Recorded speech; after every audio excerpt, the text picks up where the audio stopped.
Ladies and gentlemen, I am your host, Jeffrey Lazarus, and you are watching Welcome to Defiance Part 2 on the Gaming Vector. On this episode, we're going to take a look at character customization within the game, as well as the inventory and menu systems within the game. So this is your basic menu that will pop up whenever you hit Start on your Xbox 360 controller, or alternatively when you open your menu on the PC or PlayStation 3 version of the game. So here on this first screen, we can see up at the top the background that we chose, which is Outlaw. You can also see you can press Y to swap between a couple of different loadouts. You'll eventually gain more loadouts as you play through the game. So for the time being, we're going to take a look at the first one here. So here we've got our primary and secondary weapons. We can swap out. We've got the various different weapon types, so assault rifles, bolt-action snipers, submachine guns, light machine guns, shotguns, and semi-auto sniper rifles.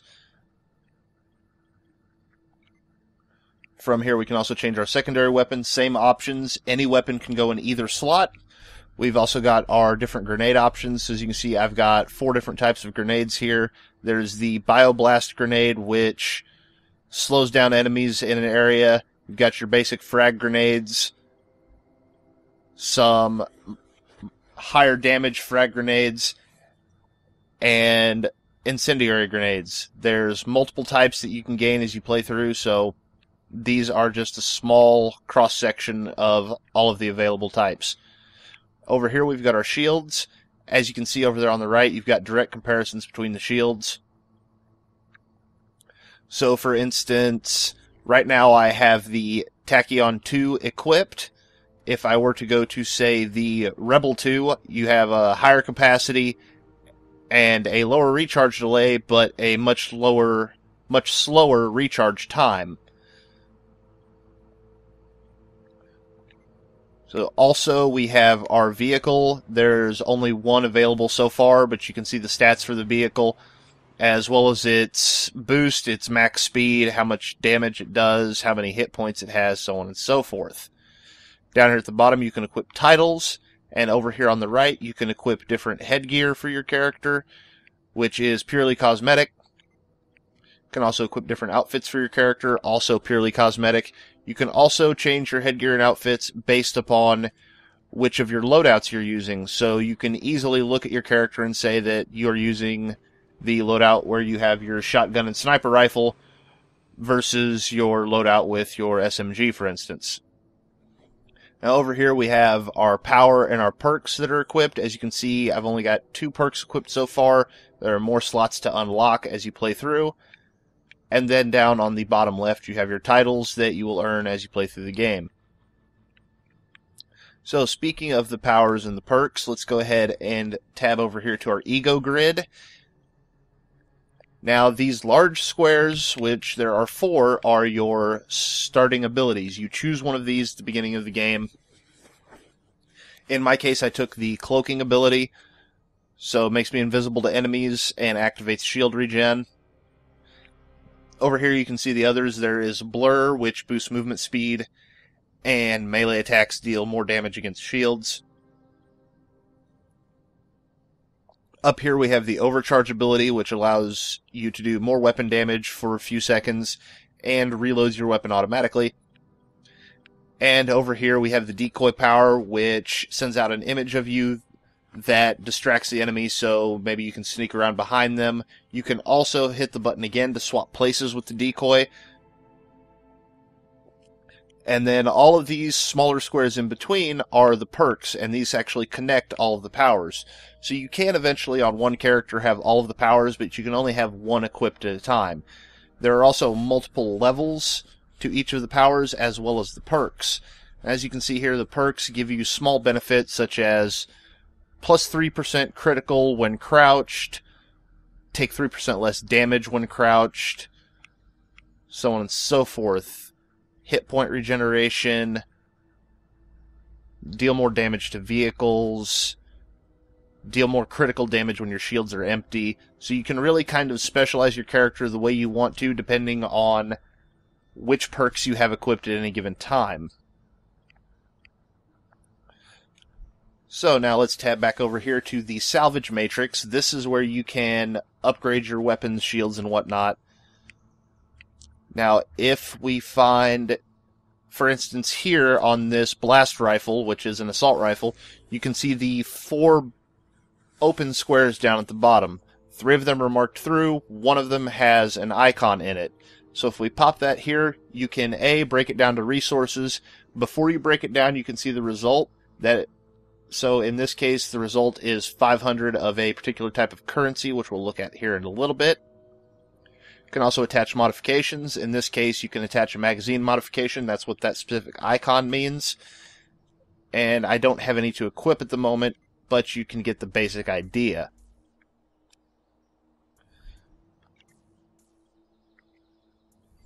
Now, next up, we will look at the boosts. These are boosts that you can purchase with real-world money, and they'll boost the amount of loot that you gain, how quick you upgrade your skills, so on and so forth.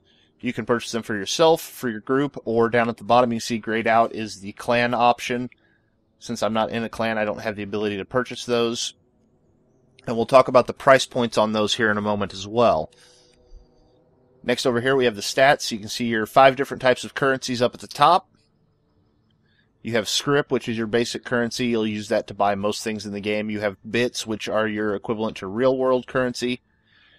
You have key codes, key fragments, and arc salvage. Those can be used to purchase specific items. You can also see the amount of ammunition that you have available, how close you are to your next ego upgrade, your influence with the various factions, and also your skill level with the various weapons, as well as your skill level with the various different types of vehicles. So we tab over one more time. This is just your full inventory. This is everything you have in your inventory. As you can see down at the bottom, it also shows your ego rating, in my case, which is 55, your ego units, which are your skill point upgrades, your scrip, and your inventory slots available, which mine is almost full, so it's about time to start selling a couple of these items. Now, next up, you can hold down the left trigger to bring up this wheel, which gives you all of your other possible menu options.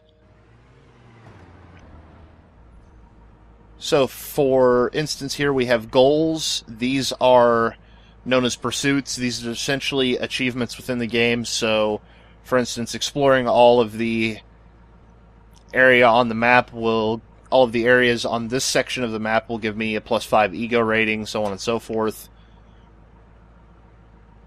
You can see right there, if I were to do all of these possible tasks, I would get a +40 ego boost, a title New Freedom Hero, and the Intelligent Scout headgear, so on and so forth. They also have these for the co-op maps, for the Arc Falls, which we'll be taking a look at those in the next video, as well as competitive multiplayer, basic combat, vehicles, so on and so forth. Next up, we'll take a look at the map. As you can see over on the right, you've got your legend. You can move around the map at will and look at all of the different items and set a waypoint for where you want to go, which gives you a nice little trail that follows the road, so you can simply drive there. There are also fast travel points. So far, I've only seen a couple of them unlocked, such as right here is a fast travel point. And then there's all of these side quests. Things such as time trials, where you drive your vehicle through a time trial, of course. You can see your merchant stations, you can see main quests. You can also see the episode missions, which I believe these are tied directly to what will be happening in the TV show.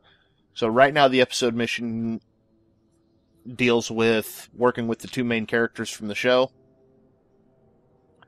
And then down here you can also see the Arc Falls. So these are large events that happen around the map.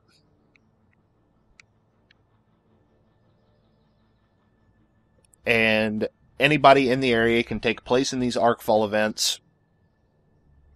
And based upon your participation within the event, you'll be given different loot afterwards, as well as different amounts of experience, and you'll also get to see a leaderboard of everyone who took place in the event, and how many kills they had, how many deaths they had, how much damage they did, so on and so forth.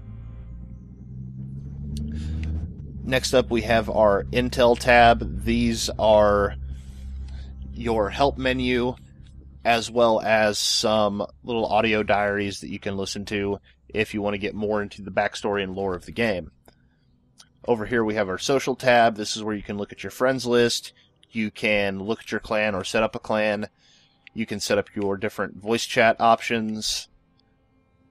And you can also search directly for specific players. Over here we have matchmaking. In matchmaking we have competitive. Right now it looks as though there are two maps in the competitive, a 6v6 and an 8v8 for team deathmatch.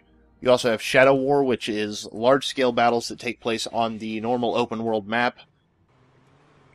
And the locked option, I believe, is the cooperative multiplayer, which are 4-man missions where you go in and take out various groups of enemies and attempt to complete a mission. All of those have their own sort of mini storyline from what I can tell. So next up down here we have our settings menu. This is where you'll go to log out, submit feedback, report bugs. You can also change several different options here. You can show damage options. You can show gamer tags, character names. You can change the options for your minimap. Can change your video and audio options, control sensitivity, aim assist, so on and so forth. And finally, down here at the bottom, we have the Defiance store. These are the cash items. This game is free to play after the initial purchase. Now, if we go up here to get more bits, which are the in-game currency that equates to real money, you can see for 400 Microsoft points you get 400 bits. So that means $5 equals $5. But as you go up to, say, the 1,600 Microsoft points or 4,000 Microsoft point tiers, you get a little bit of extra money for free. So let's go ahead and tab down here. We'll take a look. These are the boosts again. So now that we've explained that, you can see that a XP boost for yourself for 24 hours costs 80 Microsoft points or 80 bits, which is equivalent to $1. You can also buy lock boxes. You can actually buy these with in-game currency as well. These give you a handful of random gear of at least uncommon rarity, so these are not required, but if you want to buy these to kind of give yourself a leg up, that's not an issue. You can also look, here are the vehicles. All of the ones that are in here currently are